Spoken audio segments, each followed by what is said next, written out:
If there's an animal that embodies adaptation to a harsh environment, then perhaps it's the walrus. These incredible marine mammals can weigh more than 4,000 pounds, wield tusks over 3 feet long, and thrive in some of the coldest oceans on Earth. They are fascinating, bizarre, and also the subject of today's Drawn to Explore. Hi, everyone. My name is Mike Fitz. I am the resident naturalist with explore.org, the world's largest live nature cam network. Drawn to Explore is our art theme series where we hope you'll use your creativity and love of nature to see the wild in new ways. Today, we'll be using graphite and paint pen to capture a walrus in an unusual resting position. When they're when they're hauling out on a beach, they always seem to be in an awkward position, and that's one of the things that we wanted to talk about today. And I want to bring in my co-host and leader for this program, artist Sarah Woolman. Sarah, thanks so much for being here, and I'm looking forward to learning more about sketching some walrus. Yeah, me too. Thanks, Mike. I'm really excited about this one. So our reference today is from actually our Round Island Cam in Alaska. And I'll be working off a photo of a walrus reclining on shores, its head tilted back, tusks like super prominent. So its angle like really brings out the texture of the skin of the walrus, which is really going to be fun to learn about today. Kind of shows the whiskers, and all these are really interesting adaptations that a walrus has. So we'll be using graphite and paint pen to kind of really grasp the form, the odd texture, and use the paint pen for like highlights at the end there.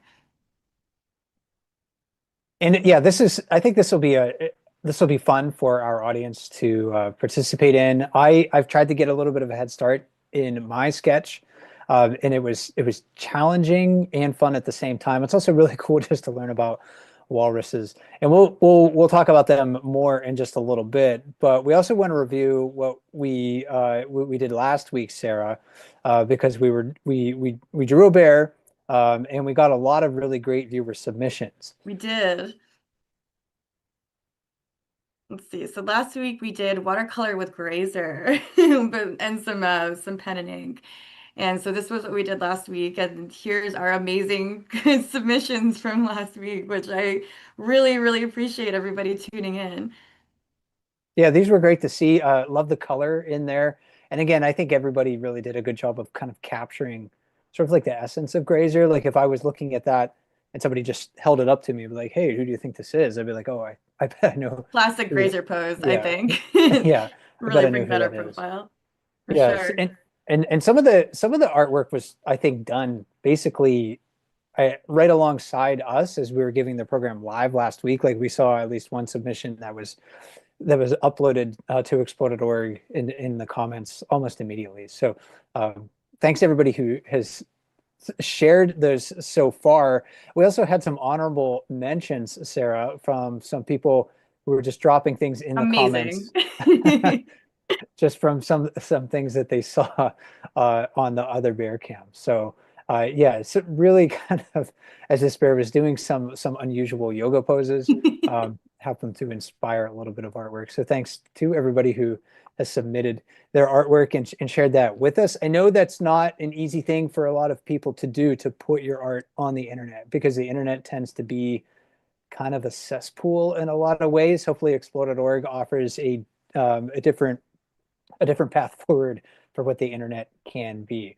So if you want to share any of your artwork with us, whether that's, inspired by what we're doing here in the program or something else that you saw on one of the cameras on explode.org, you can use the hashtag drawn to explore, posting that on social media or in the comments on explode.org. You can also email them directly to feedback@explore.org, and we'd like to take a look at them and see what you did.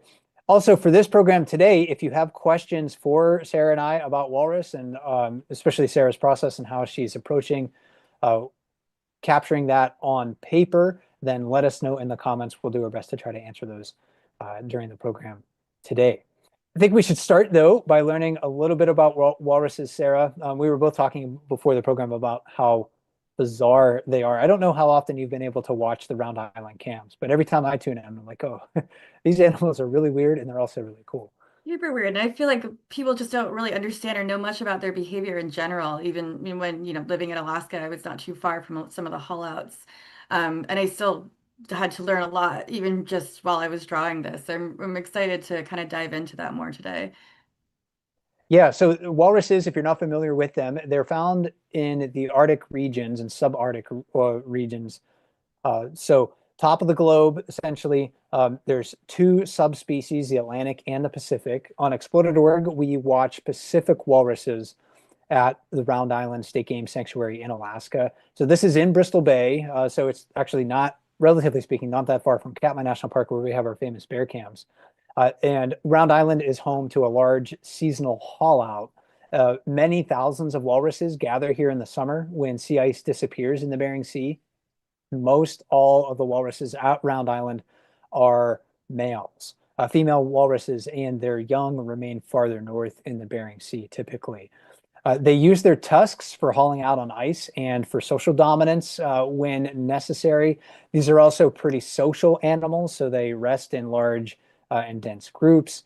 They have very prominent whiskers on their snouts that are extremely sensitive and help them find shellfish on the sea floor. They actually, I don't, I have never seen any footage of this, but they actually are able to basically suck invertebrates out of the muck and sometimes right out of their shells. So that's primarily their main food source. And then their eyes protrude outward. It kind of allows them to see forward and partly backward sometimes if they need to. They have really thick, wrinkled skin that can be a few inches thick around their necks. And those bumps around their neck and shoulder areas are a feature called bosses. So that's going to be something that we're going to be paying attention to when we are sketching the walrus. And finally, they have exceptional cold water tolerance. In fact, they only live where they can find seasonal or year-round sea ice. Water temperatures affect their skin tone too. So if a walrus is pale in color, think E.T. when E.T. was sick, then that walrus was out foraging in the cold water. So their skin turns pale under those conditions because the blood vessels constrict and shunt blood flow to their outer skin. This helps them conserve body heat in cold conditions. On haulouts, especially when the weather is warm, maybe they're exposed to direct sunlight, their skin can be a rich, rusty brown color. And when they're basking in relatively warmer air and sunshine, blood flow increases to their outer skin, so that helps to keep a walrus cool in that situation.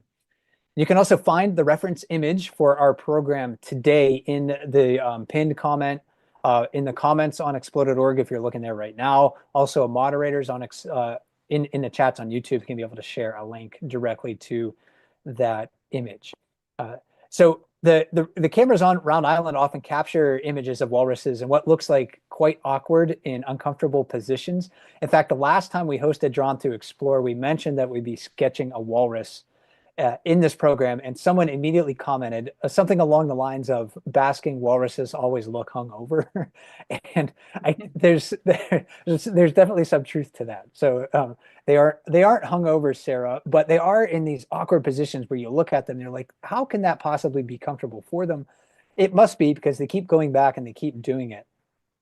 You could have chosen a really awkward photo of a walrus. It's just like a strange position, but I'm wondering why you went with the one that you did. Yeah, and I thought about it. I was like, how far do we want to get with this? Because I feel like you could get really abstract with some of these Yeah. photos.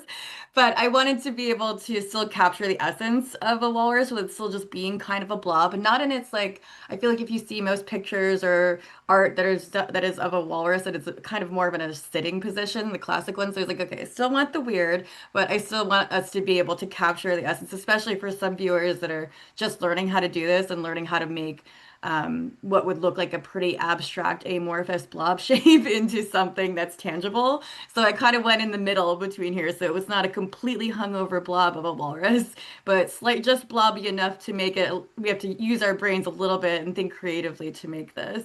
So I particularly like this photo because walrus's head is very prominent right in front, head kind of tipped back and like weird. The tusks are very in your face as well, and the whiskers really catch the light. So we're going to start with like the graphite pencils to bring out the base, the texture, and the form, and then use the paint pens at the end to really make it the contrast pop to bring the walrus into our fuller view and add some highlights. So, for those of you drawing along, or if you wanted to pop in later and rewatch and draw, there's just a few materials that we're going to need for today. And obviously our drawing paper. I use sketch paper or Bristol paper. Again, big fan of Bristol paper. It's very nice and smooth, kind of like a nice vellum surface. A variety of graphite pencils, anything from like a 2H to a 6B that we have here. As you can see, mine are well loved. So yeah, I use these down to like the very stub of all of them. Again, sharpening the points of them as much as you can. Some pens. I actually didn't end up using it in this, but if you wanted to, like instead of a paint pen, you can use just regular pens too. It's really up to you. Both will kind of give the same effect. And here are the actual paint pens. And we have done an episode on paint pens in the past, so you can check that out too. We're using mostly just black for this because this is going to be a black and white drawing of the walrus. Yeah, so that's, oh, and we can't forget our eraser and a good sharp pencil sharpener really makes a huge difference if you're really trying to get those details, which we have going on, especially in the neck and the face today. Yeah, so if you'd like, Mike, we can get started on our drawing today. Yeah, let's go ahead. Yeah, we're starting with just a really the basics that I've been talking about for pretty much every Drawn to Explore show. And I should note too that these videos are sped up for the sake of time, but by all means go back and look at them at the end. And I am again diving in with shapes. Again, the circles, the very globular sort of creatures. So I'm using the circles to kind of map out where we're going here. And so it's really important too because this is kind of an abstract blob of a walrus. This is where getting the proportions right are actually going to be pretty helpful. So I would recommend spending a little bit more time on this. And as you can see, I kind of put like guidelining dots as I'm doing the walrus tusks right here. I kind of put the dots like at the end to be like, all right, is this as far as I need it to go? And I spent a good amount of time like really staring at where the shapes are within the walrus. And I mentioned this in previous shows, but if you're having trouble figuring out like where the shapes are within the walrus, I recommend even cutting out like circles or ovals and then overlaying it like physically on a printed picture of this. It might really start to help your brain recognize where the shapes are. And that's what I'm doing here, but like just using my brain essentially. So I put all of the ovals and the circles in to really kind of map out the proportions here. And then I kind of put in where some of the shadows will be. And I kind of block those off just to keep a reminder of this is the shape of the shadow as I start to go in to finer details here. And then, of course, the very satisfying part of all of this is that you start to erase your shapes when it's all final and put together, and it really starts to come together in a very satisfying, like, oh, okay, I actually did make the shape of a walrus here. I'm kind of at the point now where once you do this enough, you start to just see it, and you don't even have to use the circles or markers anymore. And so that all just comes with practice here. So that's what I'm starting with here too. I am just starting to dive in, looking at the details, mapping it out again, and really paying attention to where the lines are. And I went back in and had to erase a few times. This is not necessarily an easy piece to do. As I said before, that's why I kind of chose one in the middle of it before it being like really abstract to kind of really realistic, just so no one gets discouraged. And it's all about kind of trusting the process, as I've said before, and kind of leaning into it. So, and again, taking the extra time like I'm doing right now to kind of outline, go back in and reset where something is. And it's just moving things slightly here by little. And there's that total artist cliche where you're kind of like using your thumb to do the proportions and stuff.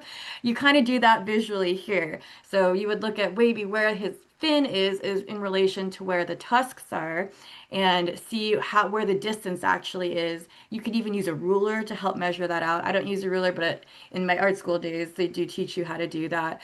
And that really helps you kind of place where the main parts of the walrus are to actually make it look like a walrus. And we got a question about those tusks actually from Katie, who wrote in, do walrus shed or lose their tusks, and do they grow back? They can break, but once they break, that's kind of a permanent thing. Their tusks are modified canine teeth, essentially. So they're permanent. They'll grow. They might wear down. But if a walrus loses one, that's kind of it. Uh, but they're such a prominent feature, and an iconic feature of this species, Sarah. You mentioned how you might put dots where you want the tusk to end. When I was doing my kind of initial sketch for this too, I did that as well because they're such a linear feature almost. They're not straight. I mean, certainly they're curved, so there's an arc to them. But I thought I have to put at least something here to help me capture that geometry because the rest of the animal does have shape and structure to it, but the rest of the animal is just again kind of like a blob. So when you were looking at the tusks, what did again? Could you explain how you captured that geometry? Sure. Yeah, and that's so I was thinking the same thing while I was doing this too. It's like, wow, this is really the only concise structure of this entire piece and this animal here. So basically what I was doing, and I sort of was trying to touch on this, was you have to find the exact like angle of where the tusks are. And this is where something like a ruler might be helpful, where you can actually take the ruler and put it over the photo itself and be like, okay, that's the angle, and then take it back onto your picture itself and be able to kind of put guidelines of your angle on there. I use visual cues, so I'm looking at where the his fin right up there at the top there is kind of very, very close to where the bottom of his tusk is, and then looking at how that angle meets the shoulder right before it meets his nose. So I had to actually do it a few times. If you saw when I was actually sketching it out, I had to erase and kind of go back in and move it a little bit. But it's about the spatial relativity of where things are, and that will really help with your perspective of making something that is a pretty structural shape on something that would be otherwise a giant blob.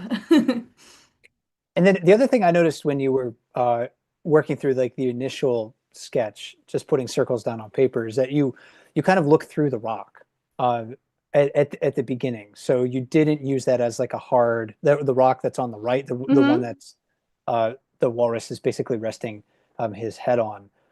Is that was something that you did on purpose? I'm assuming you wanted to kind of look through towards the rest of the body of the animal. Yeah, yeah, exactly that. And I try not to pay too much attention to, this is a pretty easy foreground and background here. So it's like, okay, that's not the important thing. The important thing is kind of getting the hang of what the actual shape is. And I find it's like more of a flow if you just kind of like overlap a little bit more. You're not going to get hung up on the details of something like that. And when you're using the entire shape, and then going back in and erasing it, it starts to actually train your brain to where the shapes are within the walrus, and you start to understand this even without having to put the actual shapes down. So I think by training your brain to where these like complete shapes are first, and then erasing it after, almost does something in your neural pathways to be like, oh, I can actually visualize this a little bit better, and I'm not fixating on the other sort of less important parts of the composition. And then, as we're moving on, I mean, you get the shape down, right? Now you need to add the texture, and this is the part with my sketch that I'm still struggling with, adding depth, adding texture. So, I'd love to see how you work through that, Sarah. Yeah, sure. And it's the toughest part of this thing. So we're going to start by adding more of the darker graphite details in the next video here. And this is definitely the part where you kind of have to get into the flow state is what a lot of people call it. And what you start with first is kind of outlining the details. Again, the eyes. I'm always into animals' eyes. So you're starting with like kind of the more prominent features first before you kind of get into the weeds a little bit. So we're marking out where the eye is. Again, I'm kind of going in and just reshading a little bit where those like darker features are. So the shadows were really underneath that I could see. I was like, all right, we really have to plot out where the shadows are on this because it is so blobby. We really need to have a higher level of contrast here to kind of bring out the texture of the walrus, the where the shadows are, because that is what gives it light. Because if you kind of keep it at one tone, it starts to fade away in its shape and it doesn't pop as much. So I spent a lot of attention on the more darker areas of this piece before I decided to like really go for it. So I really paid attention to the eye, which is what I'm doing here. And I'm using, when I started sketching this, I used like kind of a lighter lead on the H side, and then I start going more and more into the B side, which is my comfort zone. Some people like to work a little bit lighter, but I like to work a bit darker in this scenario here. So that's essentially what I do to like start this, is that I am really just paying attention. And you can actually see here as I jumped a little bit because of course as I was recording this my phone decided to die. But you can really start to see it as it's playing out here. That's what I really was honing in on, was where the darks were and where the texture is on the nose itself. And you can, if you pay attention looking at the reference photo, you can start to see the shapes of where the shadows are. If you are struggling with something like that and you have a computer that has photo editing software, something that's helpful is to really up the contrast, and you can really start to see where the shadows are. So that might help train your eye if you're not used to being able to really pick out the subtleties between like the highlights and the shadows. But that's a technique you could use. And again, there's no right or wrong way to do any of this. Really, it's what works best for you to be able to pick these points out here. And so that's what I'm doing, is I'm focusing on the details here, because I was like, all right, the head is the most detailed part. That's really going to tell us that this is a walrus. And by doing that and spending more time on this part, then I can be a little bit more loose with the rest of the drawing here. So I'm really spending a lot of time on the skin texture itself and the shadows.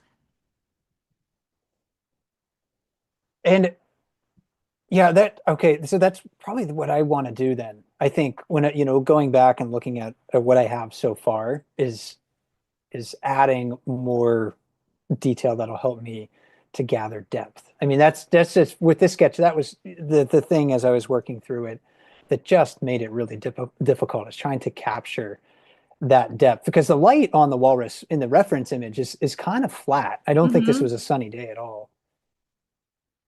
No, exactly. And that's the whole point with this too, is I was like, all right, we'll pick one a little bit more challenging, but I think this will really help exercise our eye a little bit more here. And it's helpful where it helps you to make creative decisions. So it was like, where do I want to focus on the most? And for example, if this was like an actually in the field sketch, I wouldn't have a lot of time to put like the entirety of all the details in here. So you make the kind of executive decision to be like, what are the things of this that I could do quickly that will make it the most recognizable? And for me, in this particular drawing, it was the contrast and the details of the head. And so this is where I started to get a little bit more flowy, is like really working into the skin texture, which is just also a fascinating adaptation of the walrus as is. It's a couple inches thick, and it really helps it what a lot of scientists think to provide UV. It's supposed to have UV protection too. So I was just thinking about that as I was doing this. But yeah, that's when I really started to put the skin texture on there. So yeah, how did that go for you, Mike? I think you have it started, right? You could show I do have it started. me. Yeah, it's the skin texture too. That's it's just so complicated. So again, it's like when I've tried to sketch trees, like how much detail do I want to put into it? How simple do I want to Always the make it and still, question. kind of capture the essence of it? You can see that there's a pattern to the skin. It folds in certain ways, the creases arc in certain ways.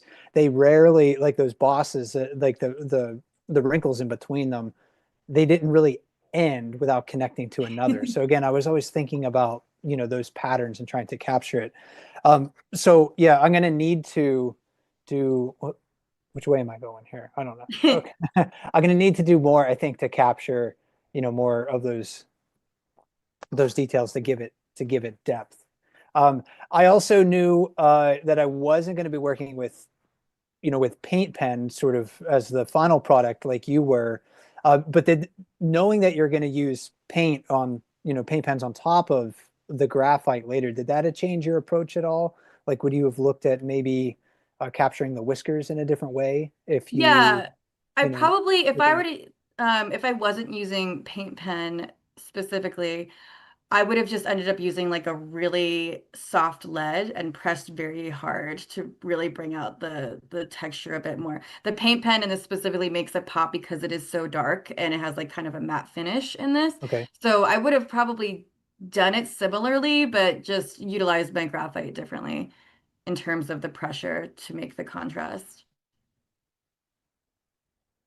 And I think Okay. next, Oh, yeah, sorry. next that you're really going to try to focus on the texture. And again, this is Yeah, what I'm yeah. looking forward So to hearing how you're doing, because this that was was the the thing I was actually struggling with. fun part for me. I know it may seem a little overwhelming, and it's interesting that you brought that up about trees too, because I do the same thing where it's like, where does the texture end?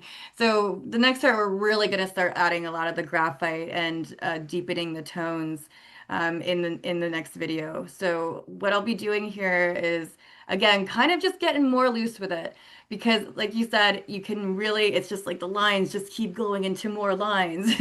And what you have to realize here in this particular sketch is that it's not necessarily about the accuracy of every single little like line in the folds of the skin there. It's more about bringing in the essence of it. So you don't have to be super exact here. You just have to make it look like there's wrinkles there. And that will kind of get you out of your own head of like, oh, well, I have to follow this very specific line here.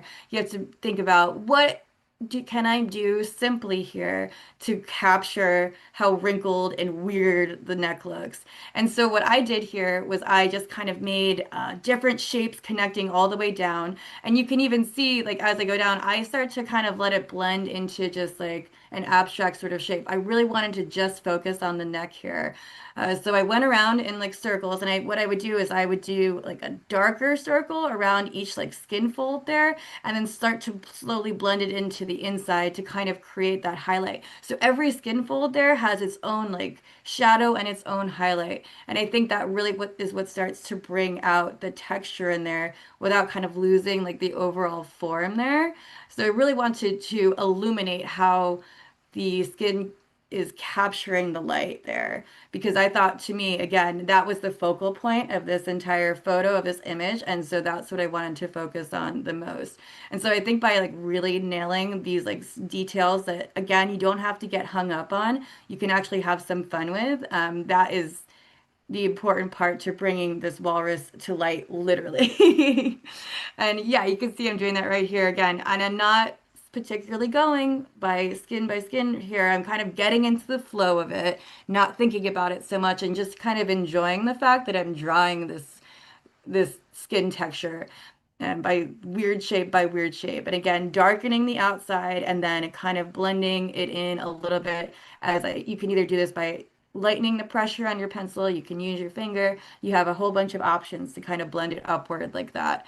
And I am starting to get more into the weeds here as I press down more, and I'm seeing where the shadows are on the reference photo itself. And that again is something that I was very closely paying attention to, is where the shadows are and where some of the thicker creases are, because that will start to give our big blob some more dimension. So that's what I'm starting to do here. And I'm putting the shadow under the tusk, and now you're starting to see it pop a little bit more and look less and less just like, what is that thing? Hmm. And this is where you are really starting to see what I was just talking about come into shape here. It's all in the contrast and in the lighting. That is what will help you the most in this. A couple of audience questions that came in that we can answer right now, real quick. Name wrote, "Is there a place to post if we draw along with these videos?" Yeah, you can always, again, send them to feedback@explore.org. You can email it directly there, or if you're posting in the comments, like on social media or on explore.org, use the hashtag drawn to explore. And then Leanne was wondering how much on average do they weigh? Well, I forget off the top of my head, but I know males can weigh more than 4,000 pounds. So 2 standard tons. I mean, they're big animals, Sarah. I They're think on the cameras, huge. we don't we really can't tell how large Not they actually perspective. are. Yeah. Yeah. So yeah, I love the idea of trying to capture the texture of the bosses on their skin just by using circles that are kind of darker on the outside, lighter in the middle. Wondering about the texture of the tusks, though. Again, very different than the skin texture. The tusk smooth, bright in color. Did you layer the graphite from the pencil differently for smoother areas like that, like the Yeah. tusks compared to the skin? Well, you can see too what I just did is I was actually erasing a little bit what was in there to really Okay. bring the highlight out. And what I wanted to focus on was like, all right, since the tusks are so prominent, I need to make sure that the area in which I'm drawing around it has a little bit of a darker shadow to it to make them pop more. So I had to kind of think about that a little bit and be like, okay, so even though I was kind of on a roll of like where my highlights were, I was like, all right, well, I have to put a little bit darker shadow around certain areas here to really bring the highlight and make it pop. Another thing people can do too that is a helpful tactic is again, if you have like a just a basic photo editor on your computer, you can take this photo and actually make it black and white, and then do the contrast on it, and that will really show you where some of these like darker highlights or darker shadows and brighter highlights are. It's just a good tactic to kind of start training your eye. And that's what I just started to do here is I just really made the surrounding area more dark and then went in with my eraser actually and started to bring the bright highlight out of it.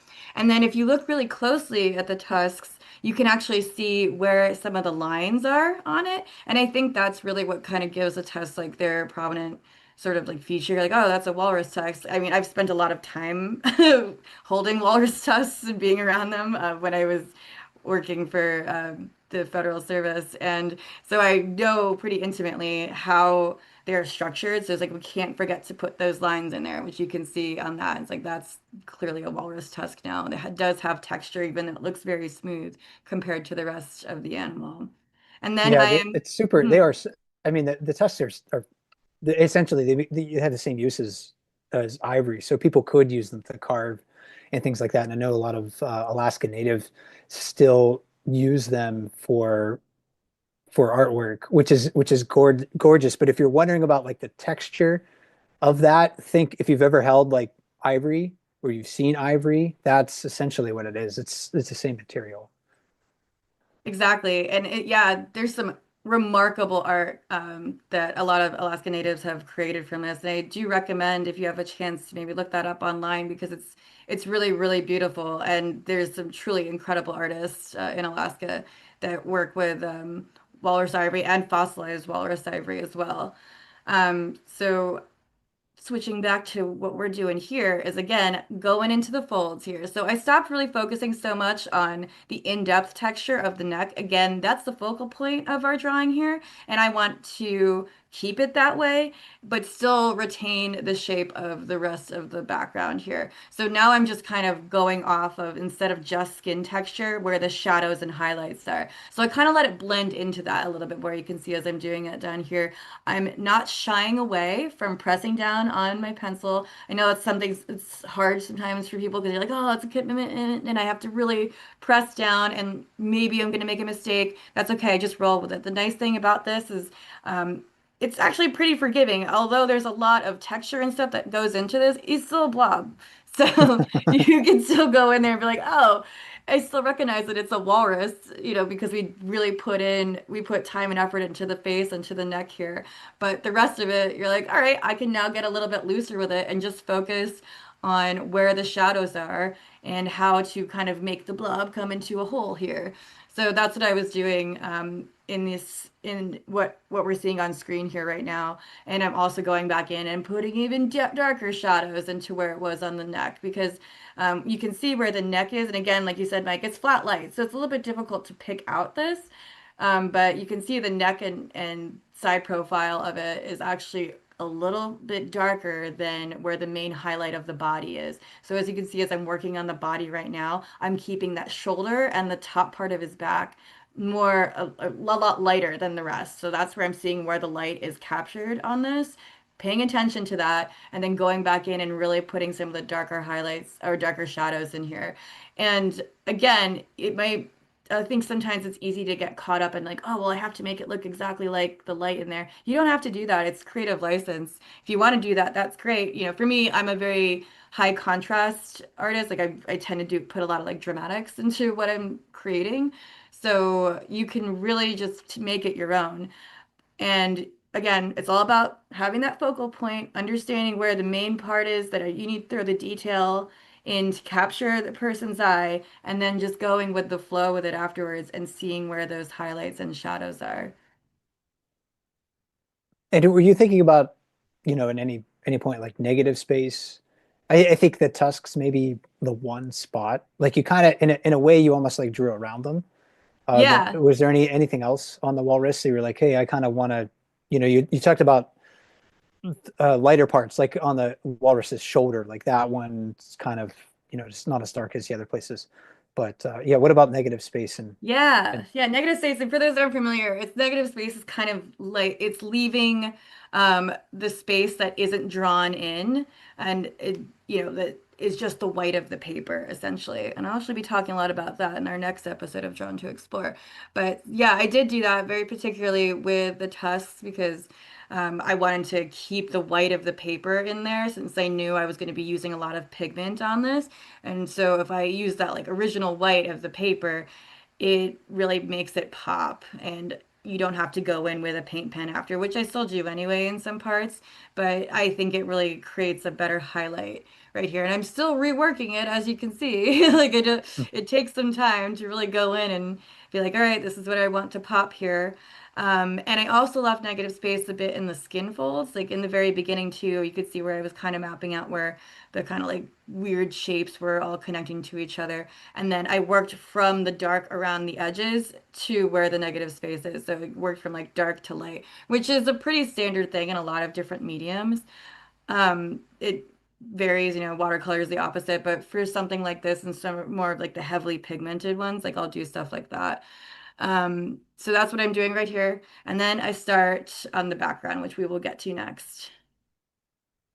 yeah, well, while you were talking, and that's kind of why I was pausing after you were taking a breath. I was trying to get a little Yes, bit more detail in there. It's getting there. it's already Um, making a huge difference, I think.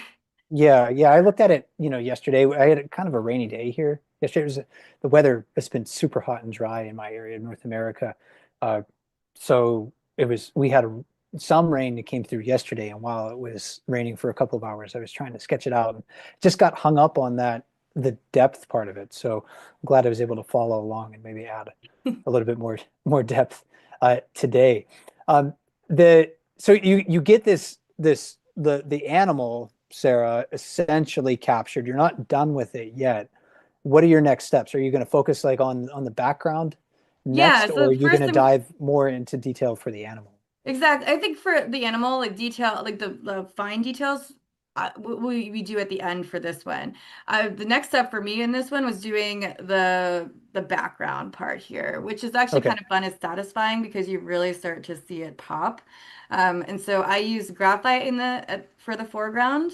And I actually went against what is actually really happening in this photo here, where it's a little bit darker in the front and the back is a little bit lighter. This is where I used to have my creative license, which again, anyone can use, but I was like, I think it'll pop more if I use the graphite in the front here, which is what I'm doing. Again, using, I think it's just like almost like a 14B pencil. Like it's a pretty, like it could almost be charcoal, but it's really dark, really smudgy.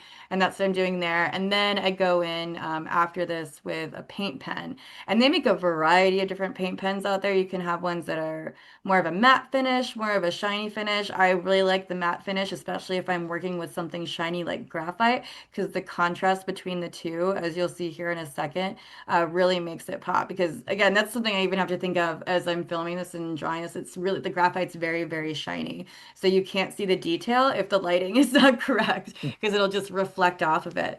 I struggle with this when I'm doing gold leaf and stuff too. It's very similar sort of thing there. And then, yeah, here I am going to go in with the paint pen, which is pretty fun. So I'm just outlining it so that I'm not making any mistakes. And then I just go for it and really enjoy the fact that for me, visually, I really like seeing where the dark contrast comes in because I'm like, whoa, well, we're really keying in to our final piece here and being able to see that walrus really, really pop. I don't know if you experimented much with that yet, Mike, while you've been working on yours. Well, with the rocks, I was using I do have a couple of charcoal pencils with me. We I mentioned to you, Sarah, before the program, but I was having trouble keeping them sharpened because the charcoal is so soft. Um, so but it was able to give me a blackness that the other pencils couldn't. Hmm. So again, like the charcoal is much less reflective of light. than the graphite. Like if I'm pressing on the graphite, like even now, just the way the light is hitting my face and down to the paper, I can see the graphite reflecting sort of that silvery sheen, and the charcoal doesn't do that. So these different materials really do have advantages if you're looking for certain effects. Agreed. Yeah, and that's kind of why I like doing it almost mixed media. Like the graphite is super great for the fine details, because you can sharpen it down to that fine point. And then, like you said, the charcoal is a lot softer, which is why it's more difficult to sharpen. But it really has much more of that like dark pigment that allows for the contrast and the shadows in here. So that's what I went for. And I do that a lot even when I'm doing like my bigger drawings. It's like I really use like a soft, hefty charcoal on there to bring out the real shadows here. But again, I'm kind of a high contrast artist and people aren't. It's kind of like, pick whatever works well for you. But I like the fluidity of charcoal, actually even more than paint pen, but I just wanted to show what a different medium would look like in here. Which honestly, it's it's really not that different than using just a charcoal pencil. It's probably just less messy. Yep. And I think charcoal and this paint pen both have sort of the same matte effect. I think you could even get more of a matte effect with charcoal and kind of a duller but still very, very dark background there, if that makes sense. It does. It does. I hope that, that's it's a lot of line work with that paint pen though, Sarah. I hope that the odor from the paint wasn't wasn't too strong. I remember in college I was trying to do something like it was like a ARC or a CAD design class or something like that, and I was just doing something on paper with like a some sort of magic marker, and it was not an odor that was good to smell after more than like 20 seconds. So Yeah, that's yeah, real. I don't know if the paint pens are different. No, they can be. It, Okay. it it varies. I feel like the ones that come out nowadays are like very mellow compared to how they were when I was in art school, which is a long time ago. But good ventilation is really important. I'm an oil painter. Like that's kind of my main thing that I love to do. That's the medium I'm most drawn to. And that has a lot of fumes.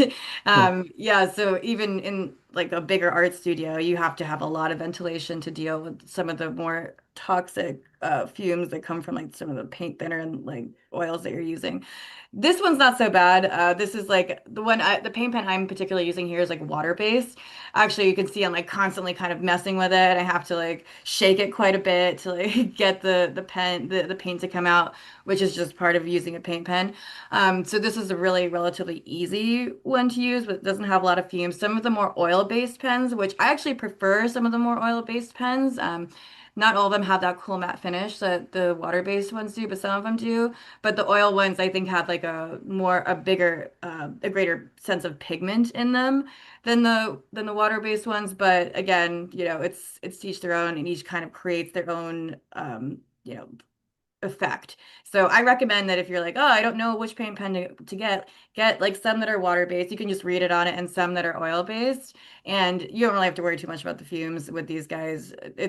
They're really mellow compared to how they used to be. Like I feel like even Sharpies aren't quite as intense as they used to be. Right. So yeah, so you kind of made the background pretty dark, the rock that the walrus is resting his head on pretty dark. You didn't have to go that route, right? You could have left those more uh again used an artistic license and left Hmm. those, a bit more gray in color or even more pale in Yeah. color. So yeah, I'm wondering why you chose to capture the darkness of the rocks in this sketch. So for me with this particular drawing, it's like I wanted it to be about the walrus. It's like it's a wildlife drawing. We're focusing on that. I'm not going to get hung up on like the photorealism of it, which is totally fine for whoever wants to do that. But for this particular one, I was just like, we have our focal point. We have what we are looking at. And as somebody that is a wildlife artist, like this is the main thing that I do. I want that to be the most prominent part and everything else to be secondary here. And if anything, I want the background to enhance what the subject actually is, which is why I chose to really black out the background as much as possible to make the walrus pop here.